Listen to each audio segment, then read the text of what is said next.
Ms. Luman, I've got 3 questions for each witness, and kind of pace the answers accordingly. Got a little 5 minutes or just a hair over.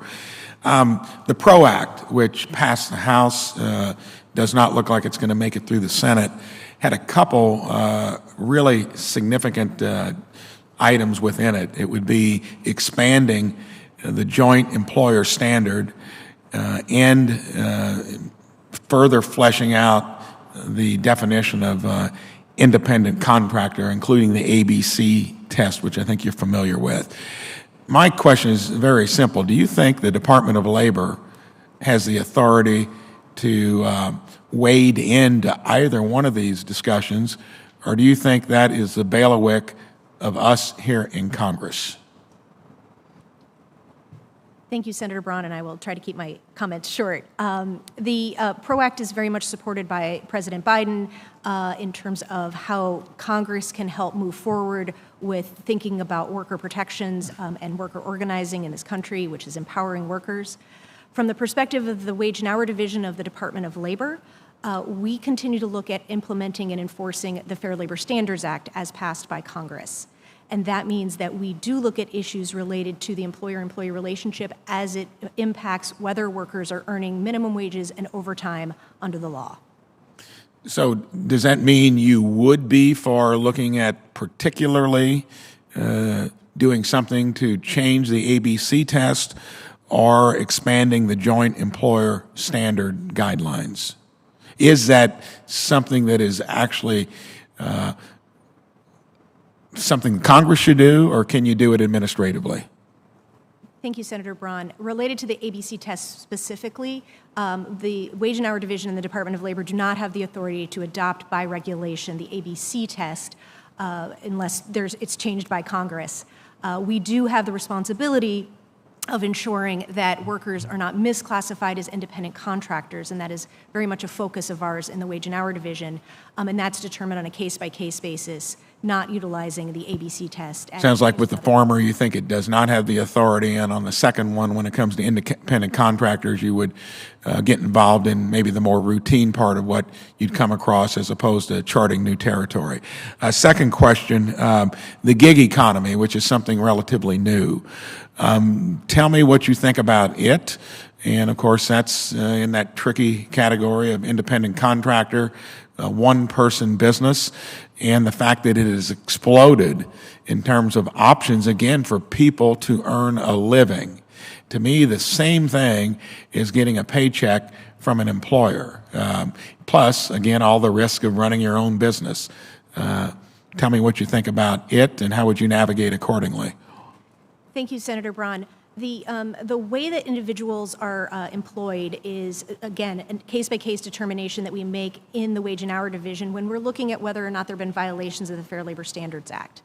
And we particularly recognize and understand that legitimate independent businesses have an incredibly important role in our economy. And at the same time, we want to make sure that workers that should be getting the basic protections of minimum wage and overtime are getting those protections. And so we apply the law based on the cases and the facts that we have and determine whether or not any individual worker should be getting those protections under the law. One final question. Department of Labor is considering the threshold for overtime exemptions. Mentioned it earlier in my opening statement.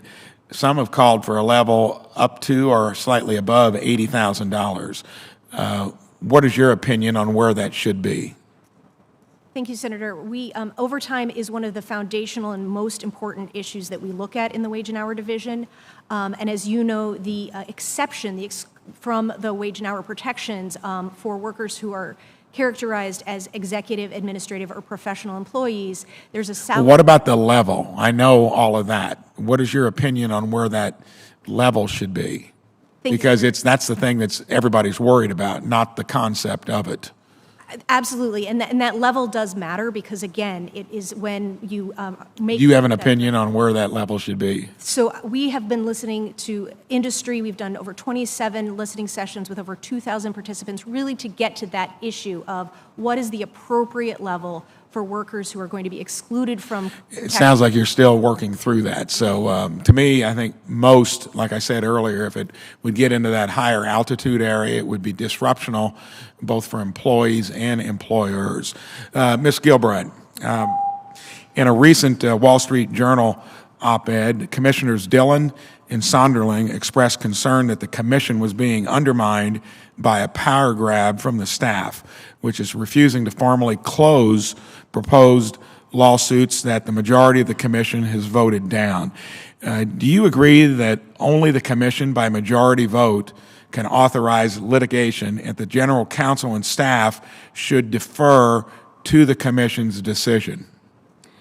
Thank you for the question, Senator Braun. I understand that the delegation of litigation authority from the commissioners to the general counsel is something that has evolved over time at the agency, and if I am so fortunate as to be confirmed, I would want to speak with all of the stakeholders, including Commissioners Dillon and Sonderling, as well as the career staff at the agency who have a lot more understanding of how the delegation authority has played out over time, and based on those perspectives, I would gain a more informed opinion than I do now as an outsider, which is only what I read in the news media. Final quick question related to that. Do you think it is appropriate for the general counsel to take a litigation position that does not reflect the majority view of the commission?